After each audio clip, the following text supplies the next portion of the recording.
Welcome to Military History Inside Out, a podcast devoted to the study of how war has been waged across the centuries. In this podcast episode of Military History Inside Out, I interview history professor Dr. Ken Swope of the University of Southern Mississippi.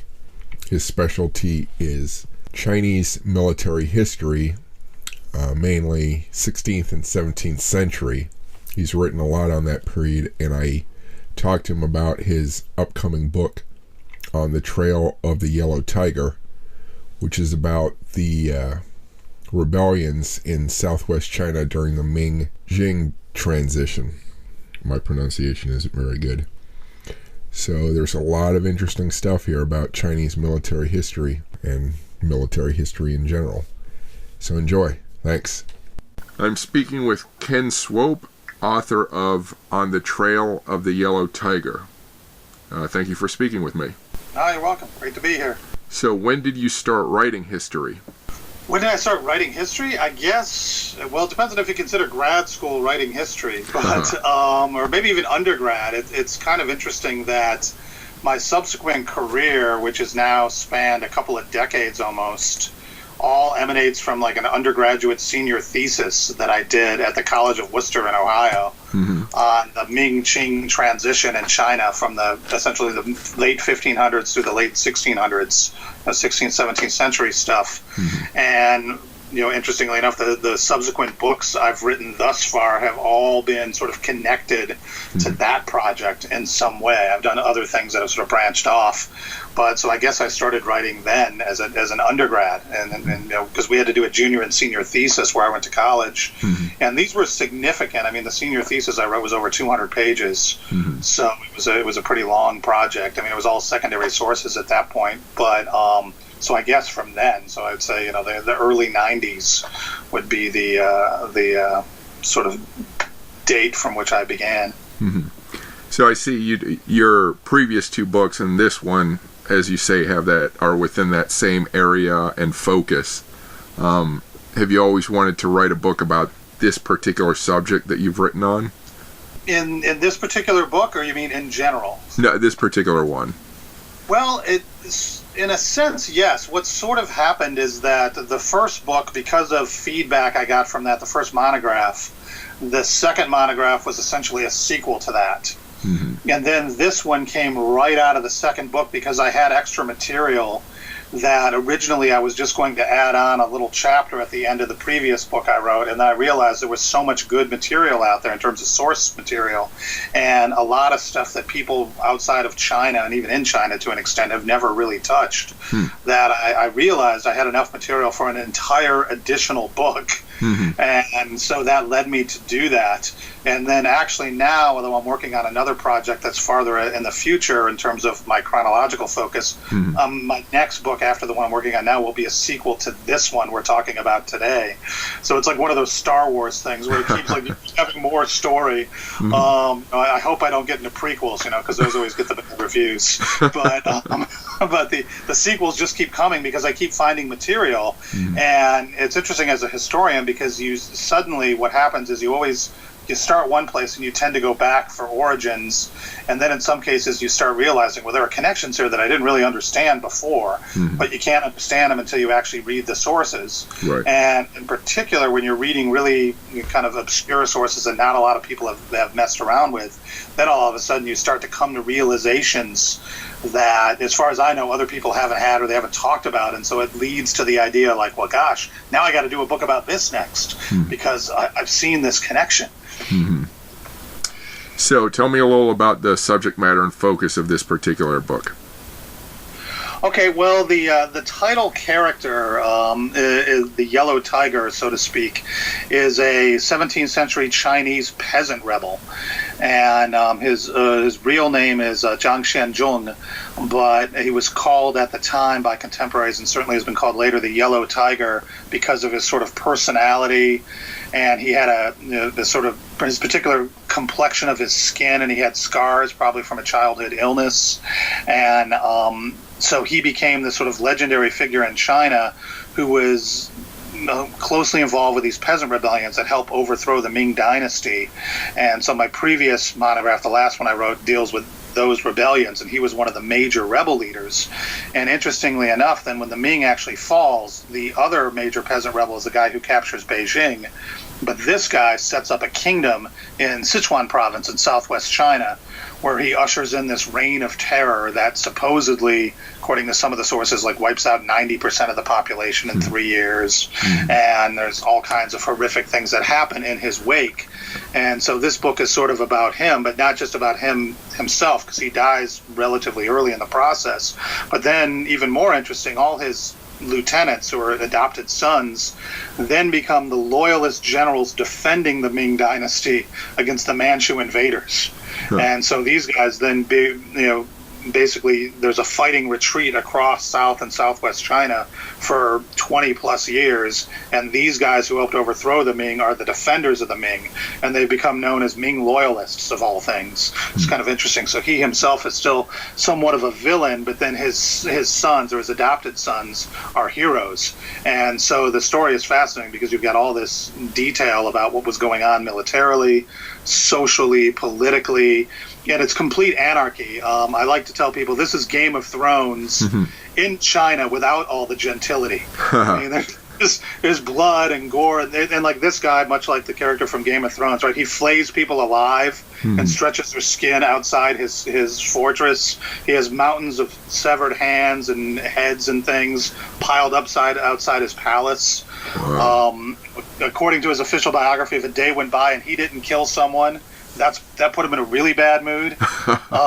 So he's really a fascinating character, yet he gets these people to follow him, and he's actually a pretty canny military leader.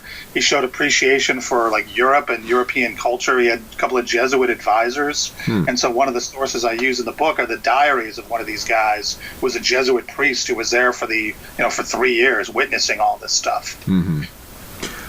So tell me a little bit about the state of the Ming Dynasty at this time that made them susceptible to the downfall.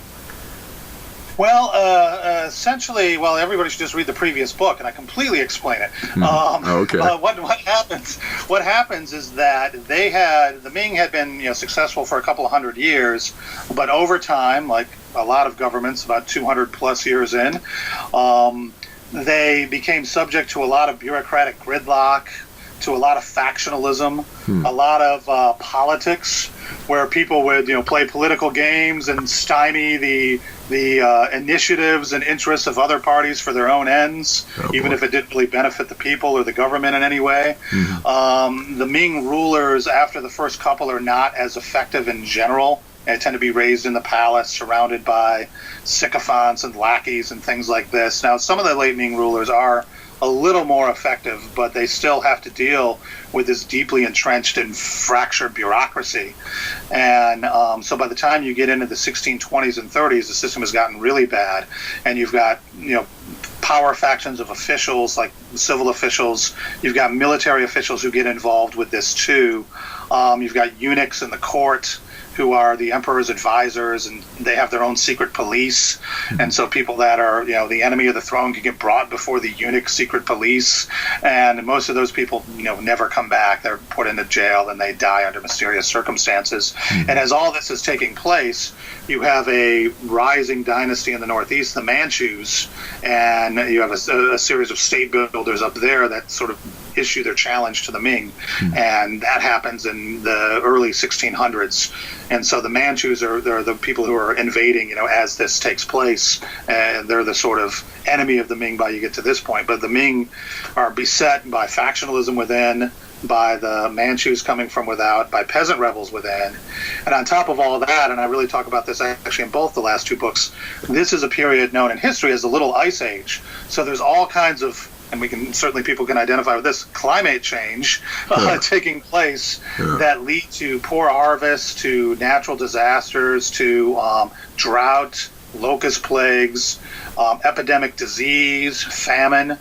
And even though they had measures in place, there's no FEMA in the Ming Dynasty, and perhaps that's a good thing. But so as all these the events are taking place, they're trying to recover and deal with both natural disasters, political disasters, and military challenges on multiple fronts. And in fact, a lot of these peasant rebels had been members of the government postal service. And when the government has to cut back on the postal service, they lay off a bunch of these guys and they become bandits. And then they have military skills and knowledge of the terrain and everything else. So Zhang Qianzhong, he himself was actually in the army, and apparently from a young age he was kind of violent and aggressive, and so, as in many societies, he ends up in a military career. Right. But he gets into trouble early because he gets in a fight and he strikes an officer, and they're going to execute him, but then they decide that he seems like ferocious enough that they'd like to make him a commander, but then he gets involved in another altercation and becomes a bandit. And it sort of goes from there. But then his father has an incident where his father had been a traveling sort of salesman, and he gets humiliated by some officials, and so this supposedly convinces Zhang to kill all these officials later because his father had been humiliated by them when he was a kid, and so he has this sort of revenge factor in mind. But I mean, it's really interesting because the Ming it's got its own dynamic, but it's also tied into these global patterns, and people have written about the so-called global crisis of the 17th century, whereby you've got military uprisings and revolutions all across Eurasia, in the Ottoman Empire and in Western Europe and in China and Russia and Japan, and all these places are sort of affected at the same time. So Zhang, I don't know if I'm pronouncing that properly, but so it sounds like he had something of a national outlook, at least, and he seemed to know more about his world beyond, say, the simple village he grew up in. Yeah, it's one of the fascinating things about these Ming peasant rebels. For one, a lot of them were literate, which is pretty amazing when you think about it. Now, Ming China, we don't have exact figures, but the generally accepted figure is that maybe almost 50% of men had some degree of functional literacy, which is really, I mean, that's the highest in the world at the time, as far as we know. And talk about 17th century. But it is amazing when you read these accounts that these peasants seem to have been literate, have some sense of Chinese history and tradition. How much of that is sort of created by historians is unclear, but definitely they have a sort of national and even supranational focus.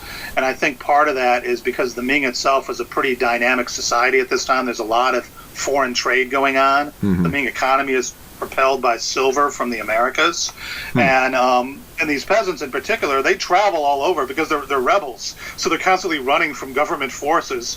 So you get to see a lot of the empire when you're on the run. And these guys, and that's in fact the Ming sources call them the wandering bandits, and that's why they're so hard to defeat, because they don't have central bases. They move from place to place, and they develop a pretty wide worldview because they're associating with all kinds of officials and military guys, and like in his case, a couple of Jesuits.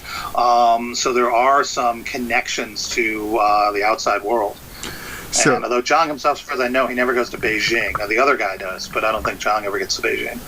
So how it sounds like it's a sort of environment where the economy is actually doing pretty well.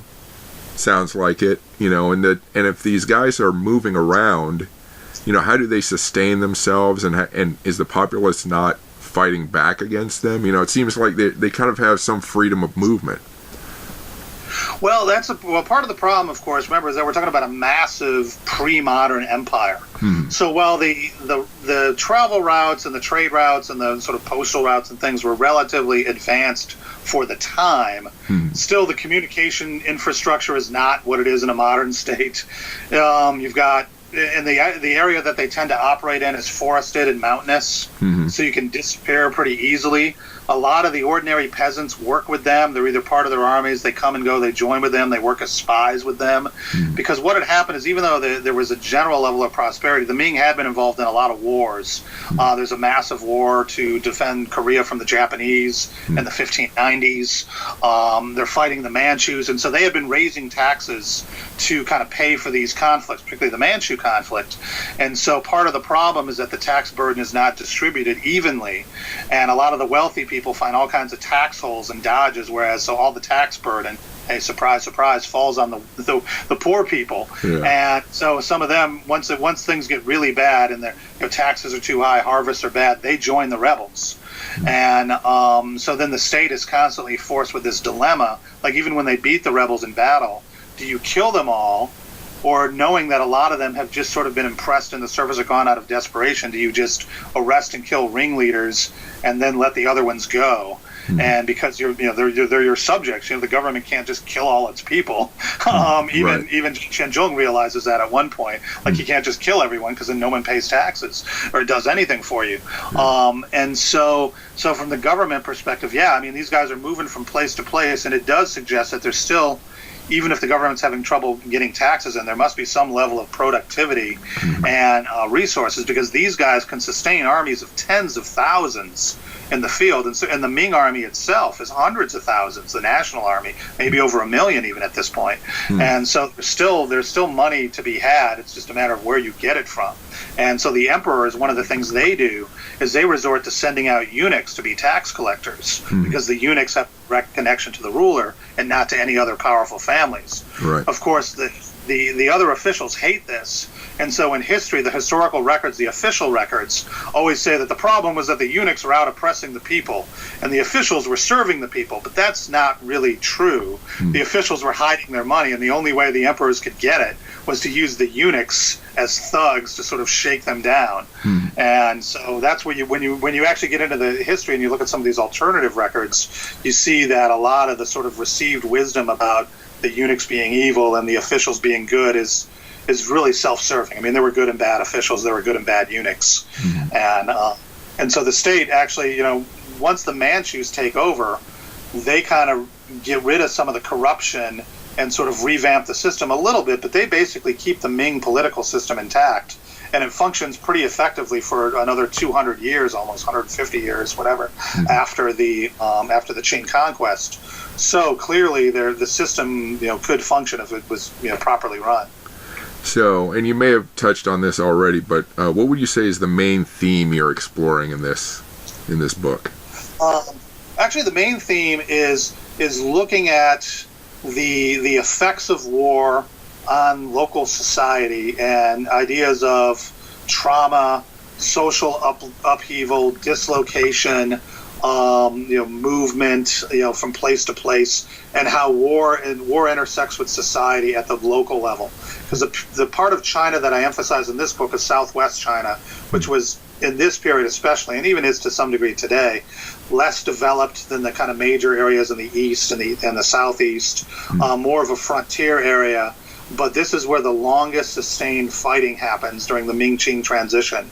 You have uprisings, revolts among minority peoples in the early 1600s, and then you have a series of wars that go into the late 1600s. So for essentially a century, these provinces in the Southwest are in some form of military conflict, and so it leads to tremendous demographic changes. A lot of people move out of the area, other people move in.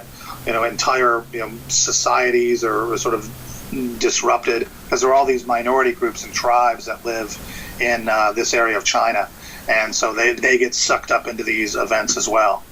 So this part of Southwest China at the time, what part of modern China does that correspond to? Essentially, it's Sichuan, Guangxi, Yunnan, and Guizhou provinces.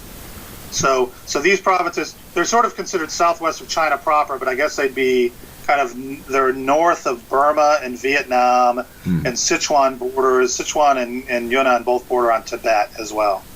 Okay. So when you get into western Sichuan, that's a lot of Tibetan culture there. Okay. So what are the resources you use to do your research? Well, that is actually the breadth and variety of sources is what really convinced me to do this particular topic, because the Ming-Qing dynastic transition, of all the imperial dynastic shifts, and obviously there are many, we have the most detailed records from this one. And there are a variety of reasons for that. Obviously, it was the most recent traditional shift, not counting the one in the 20th century when the Republic takes over. So it's the most recent. You had large literacy levels, as I mentioned earlier. So a lot of people can read and write. A lot of people are writing stuff down. The transition lasts, often, depending on how you want to date it, for like 40 years. So you've got a variety of different types of sources. You've got memoirs, you've got diaries, you've got battlefield reports from both the Ming and the Qing commanders.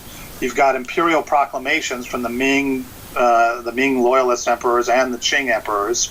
You have a few foreign accounts. You have other sort of what they call wild or unofficial histories written by people either at the time or in the decades or centuries following. Family chronicles.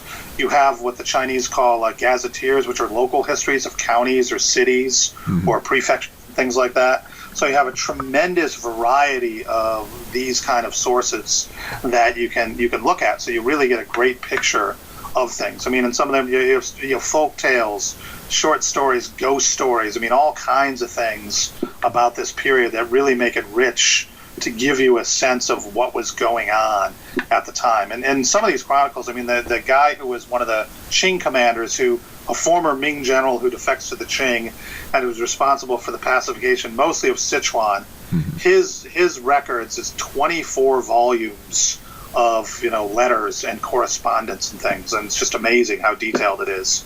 And so there's just a lot of really rich material for this era.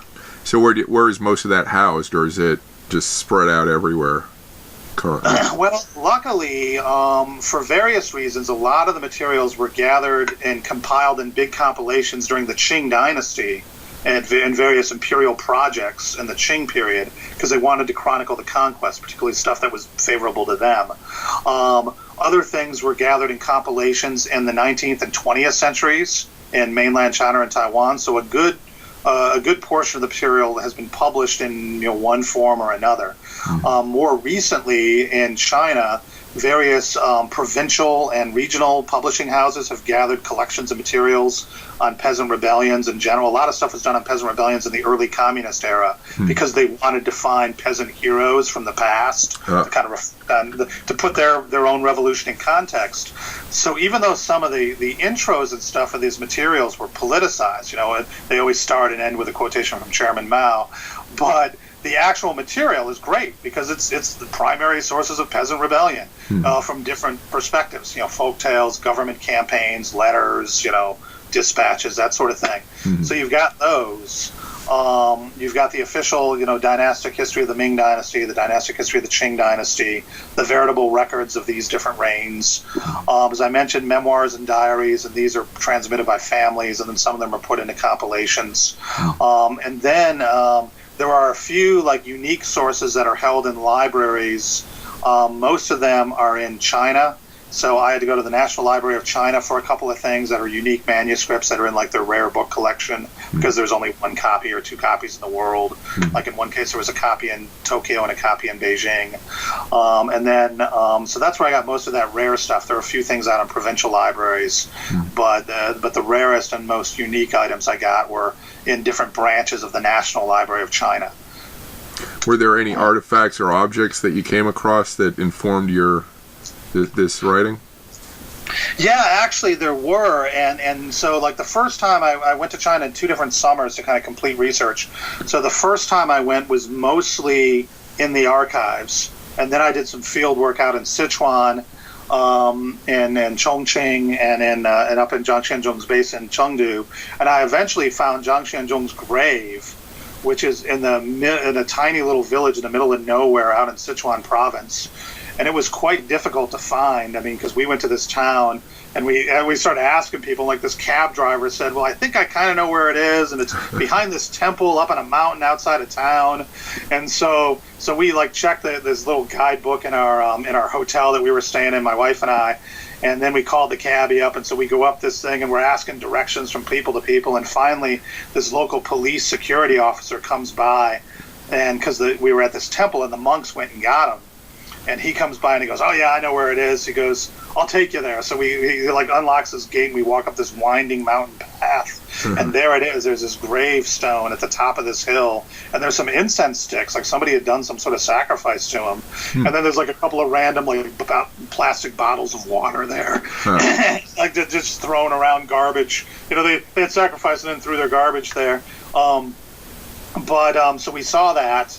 So that was one artifact, like one place we found. I found a place where later in the book, a couple of Ming loyalist generals are executed by a Manchu commander, and that was by chance. I was in the city of Guilin and traveling to different historical sites there because a lot of action in the book happens there. And I found this public park, and we walked through this gate, and all of a sudden we find these sort of what do you call them, steles, that have the pictures of these two famous martyrs. One of them, incidentally, was a Catholic convert, and they were executed here by the Manchu military commander, who had been a Ming commander. And so I found the cave where they had been executed, and they've got little plaques to them with their story there. And then when we went to southwest China, the city of Kunming, where the Ming general Wu Sangui eventually kills the last Ming emperor, we found the place where the emperor had been executed. There's a little stone there, and a little marker there, and then there was and then in a park somewhere else in town, after the guy executed him, he later felt bad, so he built a little shrine to the emperor at this other park, and so we went there, and so that was pretty interesting. And then more recently, although I haven't seen these themselves, there was a big naval battle fought between Zhang Xianzhong's forces and Ming loyalist forces in 1647, and just in the last year and a half, they've discovered thousands of artifacts from this battle and a river, and they're dredging them up. So they put dams up and they dredged like 30,000 artifacts out. Wow. Weapons, silver, like silver coins, little ingots, tools, jewelry, all kinds of stuff that he tried to escape with when he was fleeing and his ships got sunk. And so for a while they weren't sure if this was a real story, but now they've definitively dated and identified a lot of these items. And so I just did a paper on this discovery last fall in Hong Kong at a maritime archaeology conference. And so it's very timely that the book will be coming out this summer, because now there's a lot of interest in this in China. Like the Chinese version of Facebook and Google and stuff, there's all these stories you can find about the sunken treasure of Zhang Xianzhong. And so it's pretty interesting. What part of China did that sink in, or did it occur? It was in Sichuan. It was in Sichuan province. So it was south of the city of Chungdu, which is the capital of Sichuan, towards Chongqing, on the way to Chongqing. What river is that? It was I think it was the Jin River. I think it was the Jin River. So I have to check. Two rivers that go around Chengdu, and I think it was the Jin that this one was in. Okay. So I guess, is there an older version of written and written Chinese from this period that you've learned or or? Yeah, the original documents are written in what they call Wenyan, or classical Chinese, and so the Chinese characters are called traditional characters, right? And so the communists created a simplified form of Chinese characters in the 1950s, and that's what they teach in China now. But in Taiwan and Hong Kong, they still use the traditional characters. But the writing style is quite a bit different from modern Chinese. There are a lot of classical references to history and historical figures, and there's no punctuation in classical Chinese, so it can be very difficult to figure out when sentences begin and end. And sometimes they use alternate forms of characters or shortened forms, abbreviated forms for official titles and things like that. And so it can be challenging, to read stuff. Usually it takes a while to get used to documents of a certain era, and then once you read a lot of them, you get more comfortable with it. Right. But yeah, it's definitely specialized. And this is compounded by the fact that some of these things are handwritten manuscripts. So it's not printed, it's handwritten, which means that it can be even more difficult to read. Right. And even just handwriting is usually pretty neat. In the case of one of the documents I read at the National Library was in such bad shape, and it was the only copy in the world, that they wouldn't let me touch it.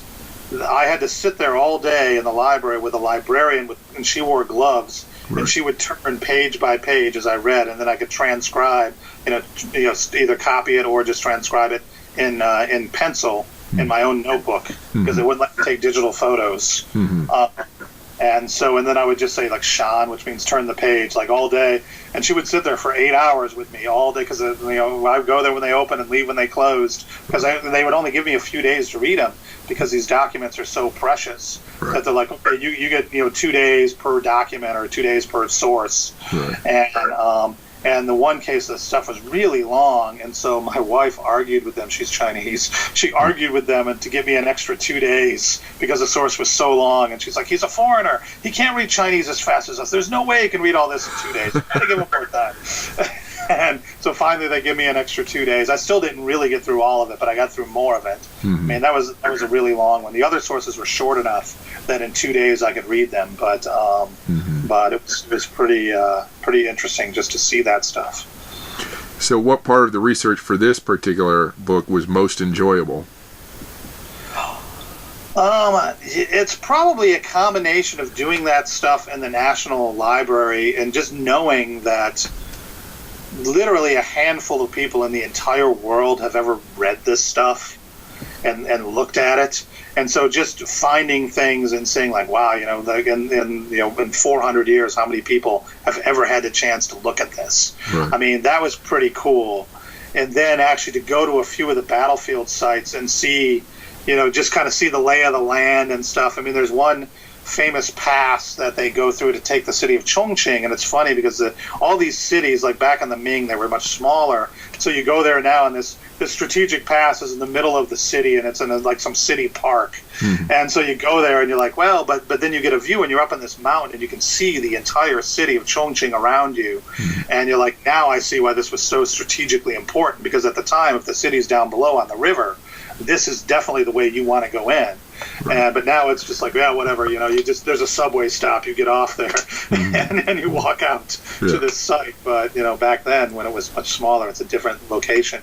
But just see some of these, their weapons and things and places where these people actually lived is pretty interesting. I mean, as a military historian, it's always fun to get out into the field a little bit and see like where these battles happened. And unfortunately, to the present at least, unlike here, for example, there's not a lot of preservation of battlefields in China or things like that. Historical tourism is just kind of getting started. And so, it's not like going to Gettysburg or one of those places where you would see that. I mean, you go to a few places and they might talk about a battle. There's like one little plaque or something, but there's not like a big park kind of infrastructure for that sort of thing. They're trying to do more kind of historic tourism, but it's not nearly as developed as it is here. Right. What did you find that was most surprising in your research? I would say probably the kind of frank discussion of sort of problems and issues that were going on at the time. I mean, some people are very critical of even their own side, and sort of sensitive to the plight of ordinary people. And, it's very humanizing when they talk about, the piteous cries of children and lamentations of women and these sorts of things and how they, the effects of being away from home and not being able to eat traditional food or whatever. And then sort of these kind of stories, as well as what also was really, I don't know if it's surprising, but really fascinating, is there's a lot of sort of they're not really urban legends because this is rural area, but rural like legends and folklore that get brought in. So stories of ghosts and humans that turn into vampires and cannibalism, and some of that stuff is really interesting because they just sort of kind of drop it in, and it's like, oh yeah, by the way, then Zhang Xianzhong started seeing ghosts, and there were headless ghosts wandering around his palace, and there were disembodied hands that took food out of his mouth, and then I started finding these stories from other periods. And so I came up with this notion that in China there's a recurrent rhetoric of catastrophe. Like certain things happen and they use a specific kind of vocabulary to talk about these things. And that was kind of interesting to see that, like, this is specific to this era, but when you go to the end of the Manchu dynasty, you find some of the same types of stories and things being brought up again. And sort of accounts of what happens. What also is interesting is the repeated emphasis on disorder, like what chaos brings and why you need government. You need a strong government to prevent chaos, because when chaos occurs, you have, the spirit world is out of hand. You have tiger attacks, you have wolf attacks, you have people reverting to cannibalism, you have all these things. And so what you really need in the end is a strong, centralized government to kind of, run things. And whether that's Ming or Qing depends on your perspective, but certainly they both lament and blame the other side. So when I'm curious about these folk tales and the ghosts and stuff, are these aren't stories told sort of in a way that they curse the other side and are gleeful that they're suffering? Is it more just like they notice, or they just kind of express their observation that this must be going on? Yeah, and it seems to be tied to the idea of disorder and chaos in the world in general. And so when the human realm is disordered, so is the spirit realm and the natural world. And so animals that normally would not, be in areas that humans are dwelling, like tigers. Like there's a lot of emphasis on tiger attacks and statistics on how many people are getting eaten by tigers. But when the Manchus finally restore order, all of a sudden those accounts of tiger attacks vastly diminish. Huh. And it's interesting because there's clearly they're sort of saying that once order happens, and the same thing with the ghosts and stuff. Like there are a lot of ghost stories from the Ming-Qing transition.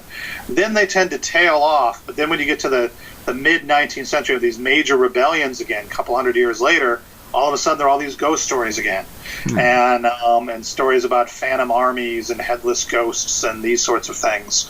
And so it's generally it's more about order and disorder than blaming one side or the other.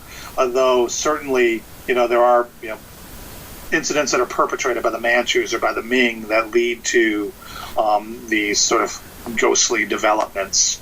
And those stories are really interesting about people going feral and living in trees. Like there are stories about people that become like they grow fur and they get really light steps like deer so that they can float into the trees and escape. People come to see them. So it's really interesting. And it also is interesting is that this part of China, or part of this area that's covered by the book, is the area nowadays where there's supposedly reports of the Yaran, which is like the Chinese Bigfoot, the Walkman, and so it's in the same area of China that some of these stories originate. So they could actually be referring to, if there is a Yaran, right, some type of ape or animal that people are seeing that they're identifying with like debased humans. Mm-hmm. So did either side, either the peasant army or the government forces, did they engage much in reading omens or any kind of superstitious acts to protect themselves? Oh yeah, they not only read them, they manufactured them.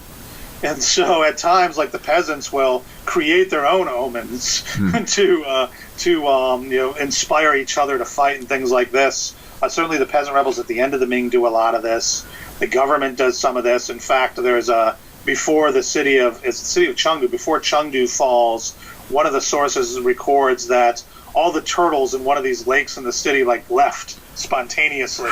And so there's some legend that says if the turtles leave spontaneously, the city's about to fall. And so that's one of the stories about the fall of Chungdu, is that all the turtles ran away. And so you see some of these in their accounts, like the peasant rebels, to scare, like when they were ready to attack a town, sometimes they'd get a bunch of children to go around in circles and cry and make noise outside, because children spontaneously crying at night is a sign of doom to come. Or they'd put bloody handprints on the walls, and again, that's a sign of ghosts are coming or something. And so, yeah, you definitely see some of that. But then at other times, you see references to the superstitious peasants will believe this, so we must make sure that they understand that this is not happening. And so you see this from but the government uses omens, but they also try to discourage people from listening to them. And so it's curious, because you can clearly see that a lot of people kind of believe in it, but there's also skepticism involved. Mm-hmm. And that's what's great about reading the sources, because they are sometimes they're balanced. They're not just totally credulous. I guess the Jesuits must have had quite a time trying to deal with all that popular belief. Oh, yeah. And it's interesting because when you read their accounts, especially the ones they send back to Rome, they're always trying to put a positive spin on what's happening in the form of conversion. So, yeah, this guy's a bloodthirsty, maniacal dictator, but he expressed an interest in building a Catholic church later. So, we should keep this in mind. And so at times they'll say positive things, even about Zhang Xianzhong. But then they also throw in their comments about Buddhism and polytheism and all these other sorts of things that they don't like. But they are definitely interested in high culture and the sort of erudition the Confucian scholars. Was Taoism much of a... I don't know my Chinese religion that well, but was Taoism active in this period or influential? Yeah. There's, in fact, Zhang Xianzhong himself was heavily into sort of Taoist religious beliefs, and so Taoism is both a philosophy and a religion. So a lot of the Chinese folk gods are they're connected to the Taoist pantheon. Some of them are Buddhist, some of them are both, and so there's most ordinary people would not self-identify as any one or the other. They just kind of take it all in. And so Taoism, Confucianism, Buddhism, put it all together. That's Chinese religion. And it's like even Chinese religious experts, which I am not, like they admit that they're confounded because there is no one orthodoxy. Like I remember a couple of years ago, there was some discussion on like one of these HNet server lists about the proper way to set up a shrine in your house. And like one post got 17 or whatever, 20 different responses from specialists in Buddhism or whatever. So everybody had a different response on what the proper way to set up a house shrine is. So it all depends on your perspective. So what was the most difficult part of your research, in that something that was really difficult to answer or maybe is still a mystery to you?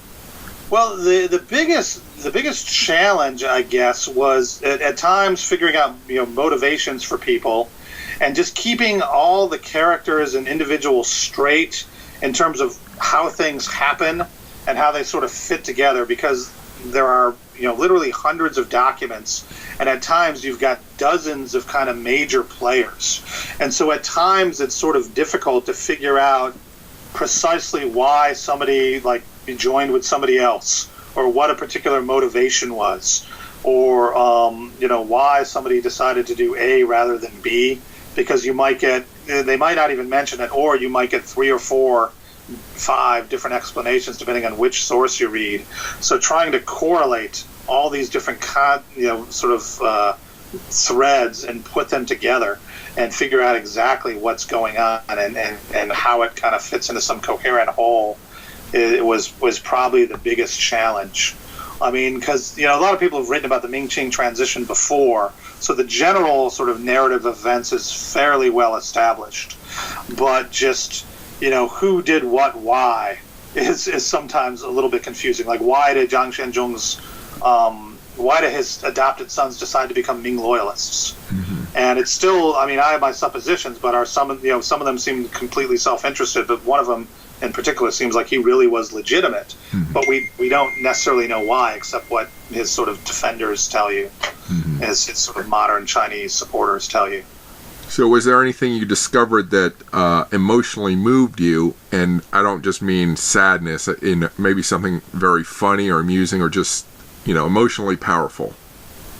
Yeah, well, I think what for me is really interesting is how, some of these figures, and I do think, it'd be a fantastic sort of and the Chinese have written novels, and there are Chinese movies and stuff, but it would really be a very moving kind of picture or mini series or something, in the sense of how some of these people really do become kind of devoted to a national or regional cause, and really, even though it's pretty obvious that they're in a bad situation, they keep fighting, to the end. And so that General Li Dinghua, when everything is kind of falling apart, he's still, to the very end, is trying to save the last Ming Emperor from, the guy gets imprisoned by the King of Burma, and he's trying to save him, and he's fighting elephants, and in the end, the emperor is captured and executed, and supposedly the day Li gets the letter that the emperor has been executed, he becomes sick himself and dies a couple of months later, and then he tells his son and his nephew,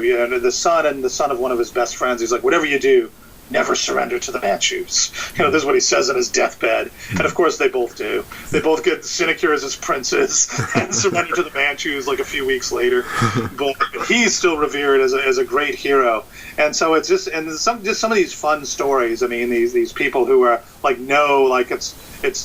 they're going to their doom and they continue to fight.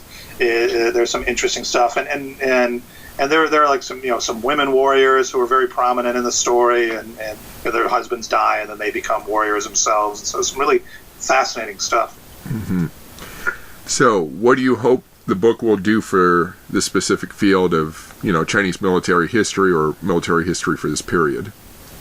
Well, what I'm hoping to do is certainly connect into this literature on the 17th century crisis and the kind of what was going on globally, but also provide a sense of how warfare was sort of experienced in the 17th century, not just in China, but how you can extrapolate out and get some sense of these events, because these events and the figures around them were repeatedly then used, the major figures were repeatedly used throughout Chinese history since then, up to the present. I mean, there were movies, books, comics, all these things that talk about these different characters as kind of moral examples, as political exemplars, as loyalists or traitor, that sort of thing. And so there's a lot of sort of resonance in modern Chinese history, 19th, 20th century, 21st century, even Chinese history. So I think from the China perspective, it'll be interesting maybe for people to get more of the details of these people, and then how their memories or sacrifices were used by different groups later for specific political or other ends, and then in a global sense to get a sense of, hey, and we're talking about 17th century warfare. China, there are far more sources probably in China than anywhere else in the world. And I was just rereading John Keegan recently, his discussion of the Battle of Waterloo, and how that's so important because you have so many more sources for that than you have for previous European battles. And I'm thinking, like, well, that's even what they have for Waterloo probably is about equivalent, if not equivalent, to what you have in the Ming. And so I think if people really want to get a sense of the lived, as much as you can, with the experience of war and how it affects, different segments of society, men, women, children, minorities, conquerors, the conquered. You can get that from this story. Interesting. So, can you speak to any difficulties you had in getting the book published and how you overcame them? I can't, because there were none. Okay, that's good. It actually was really smooth. What happened was, and I should tell this for people out there, right? It's good to know somebody. And so my previous book had just gone into production, and I had an idea. I had an idea for this book, and I wrote a grant proposal for a grant to be a one-year visitor somewhere. And I didn't get the grant, but by the time I'd written the proposal, I realized I had a book proposal. And so my friend David Graff is a series editor at Nebraska Press. It's called Studies in War, Society, and Military. Right. So I approached him, and I said, hey, do you think these guys might be interested in this book? And he said, sure, probably. And so I sent it off to them. And within 3 or 4 months, I got a positive response, and they sent me a contract. And so they were like, "Yeah, we like this," because the first book had done really well. The second book was in production, and so they knew I had a track record. And that's what I'd say to new authors in general. Get your stuff out there, get a decent press the first time around, but then establish the sense of that you're going to get stuff done, and then it becomes easier to get the publications out. Because once people know who you are, do the conference circuit, do some articles, get your name out there, and say yes to as much as you can early on in your career, and that will help.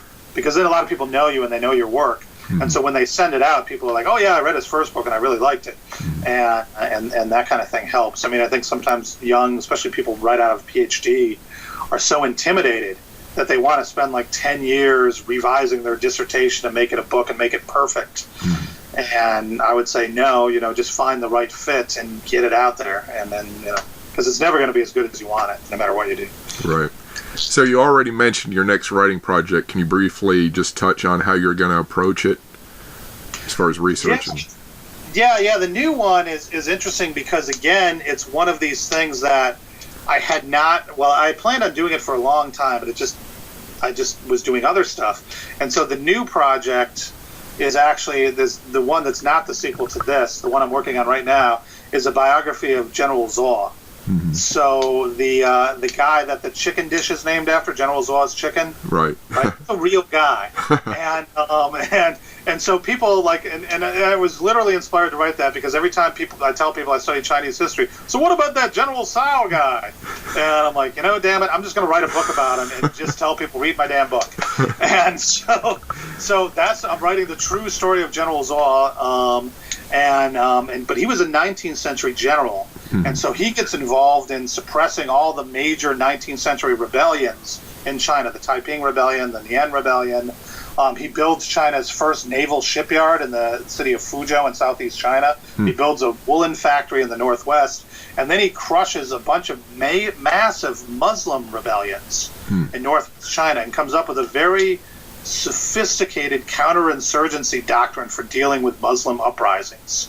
And so now all these military and counterinsurgency guys are interested in this book because they want to, because he talks about winning hearts and minds and different kinds of Muslims. There are the Muslims that you can work with, the ones that you just kill, and he comes up with this very elaborate doctrine. So I'm actually doing a book on him now, and the sort of first step is doing a background reading and biographies and stuff, and then I've got his collected works, which are 16 volumes, about 500 pages each, of classical Chinese, and it's letters and and military reports and all that. And then there are a bunch of campaign histories, sort of what the Ming Dynasty did against these different rebels, and so I'm going to be going through those as well. And so, and virtually all of this stuff has been published in different versions.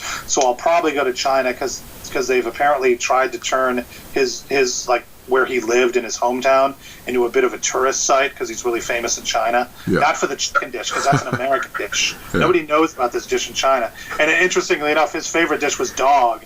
But I don't think we're going to get a lot of General Zuo's dog here. But I'm going to go to the village, probably maybe this year, probably next year, and just check it out and see what they've done as far as a historical site. But that's the project I'm into now. Okay, so where can people find your works? Definitely Amazon. That's probably the best place. The different publishers also sell them. Nebraska Press has this book that we're talking about today. That's the University of Nebraska Press. The first one was Oklahoma. Then Routledge. I publish a lot of stuff for Routledge. And so, Routledge Press, they have that. They have stuff on their website as well. Major academic conferences, Society for Military History, Association for Asian Studies. Sadly, I've yet to see a trade bookstore in the United States with these, but I have seen them in England. British bookstores in London carry my books. So you'll be watching in London. Yeah. Go to Charing Cross Road, and there are a couple of big bookstores that have my books, and the British Museum sells them, because I did a conference there a few years ago, and they had copies of my books for sale at the British Museum, of all places. So you can find them there. Nice. So any final thoughts? My main thing would be, people should really, explore Chinese military history. There's a lot of unexplored stuff out there.